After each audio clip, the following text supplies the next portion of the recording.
County lines is gangs and criminal networks exporting illegal drugs into importing areas using dedicated mobile phone deal lines. They are likely to exploit children and vulnerable adults in order to move, store drugs and money, and also likely to use violence. This week, the National Crime Agency has issued its latest report in relation to county lines. In 2015, there were 7 force areas reporting that they had experience of county lines.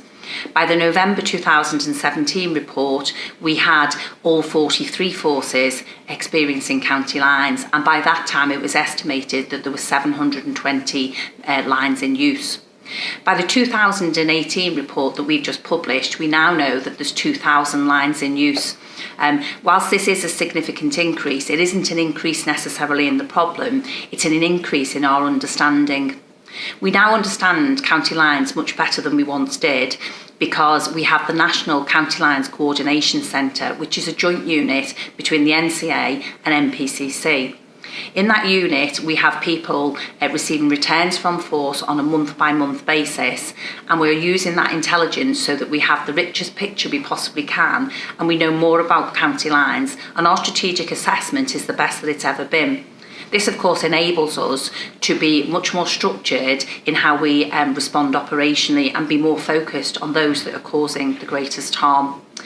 In the last couple of months, our DG used her tasking powers for the first time, and this related to county lines. This was twofold.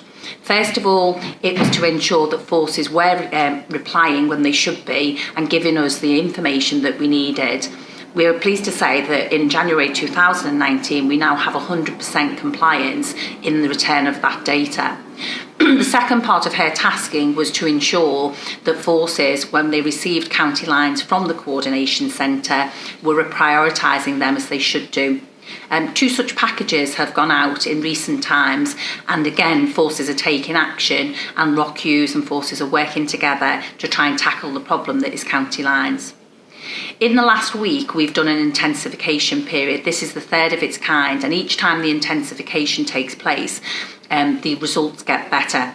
On this occasion, we've arrested over 660 people. We've safeguarded over 1,000 people, including adults and children.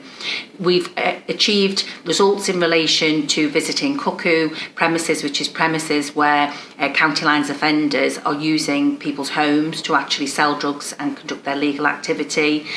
We've seized 12 firearms, and we've also received over £200,000 of illegal money. Therefore, the results have been really good around the intensification. Next steps for county lines is to start getting all of our partnership data, and the coordination centre is looking to get a virtual hub of partners alongside the coordination centre in Birmingham, so that we understand the data that partners hold too, and by overlaying the two we can become more predictive in our analysis and more proactive in our response.